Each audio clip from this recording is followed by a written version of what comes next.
വതആല ജഅല ബിൽ മഗ്രിബി ബാബൻ അർദുഹു മസീറത 70 അല്ലാഹുവിന്റെ പ്രവാചകൻ പറയുന്നു, പടിഞ്ഞാറ് ഭാഗത്തൊരു കവാടമുണ്ട്. പടിഞ്ഞാറ് ഭാഗത്തൊരു കവാടമുണ്ട്. ആ കവാടത്തിന്റെ വീതി എത്രയെന്നറിയുമോ? അള്ളാഹുവിന്റെ പ്രവാചകൻ പറയുന്നു, ആ കവാടത്തിന്റെ ദൂരം 70 വർഷത്തെ വഴി ദൂരമാ. 70 വർഷത്തെ വഴി ദൂരമാണ് ആ കവാടത്തിന്റെ വലിപ്പം. അതിന്റെ ദൂരം അത്ര വലുതാണ്. ചിന്തിക്കാൻ കഴിയുമോ സഹോദര? 70 വർഷം ഒരു മനുഷ്യനെ സഞ്ചരിച്ചാൽ എത്ര ദൂരമാണോ അത്രയും ദൂരം ആ വാതിലിന് നീളമുണ്ട്. റസൂലുള്ളാഹി പറയുകയാണ്, ഏത് വാതിൽ എന്നറിയുമോ?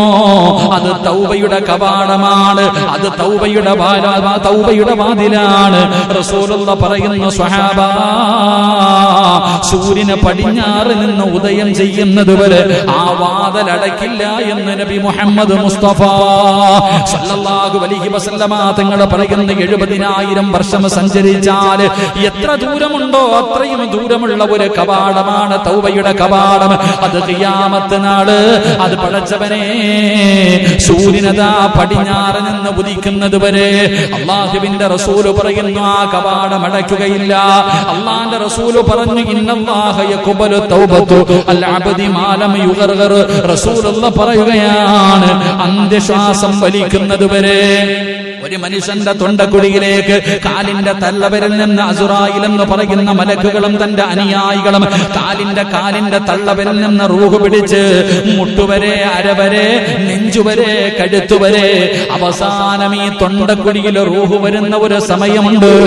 മരിക്കാൻ കിടക്കുന്ന മനുഷ്യന്റെ ചാരത്തിരിക്കുമ്പോ കടന്നു വലിക്കുന്ന ഒരു വലിവുണ്ട് സഹോദര. ആ വിളി കേൾക്കുമ്പോ നമുക്ക് വല്ലാത്ത ഭയം തോന്നാറുണ്ടല്ലോ.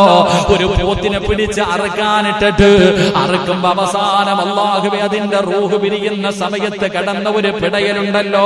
ചിലപ്പോൾ കടന്നു വിളിക്കാറുണ്ടല്ലോ, എന്റെ പ്രിയപ്പെട്ടവരെ, തൊണ്ടക്കൊടിയിൽ റൂഹെത്തുന്ന അവസാന സമയം, ആ സമയത്തിന് ഒരല്പം മുമ്പെങ്കിലും നീ തൗബ ചെയ്താ അല്ലാഹു നിന്റെ തൗബ സ്വീകരിക്കുമെന്ന് നബി മുഹമ്മദ് മുസ്തഫ സല്ലല്ലാഹു അലൈഹി വസല്ലമ തങ്ങൾ പറയുകയാണ്, ആ തൊണ്ടക്കൊടിയിൽ റൂഹെത്തുന്നതിന് തൊട്ടു മുമ്പ് ഒരു മിനിറ്റ് മുമ്പെങ്കിലും നീ തൗബ ചെയ്യണേ.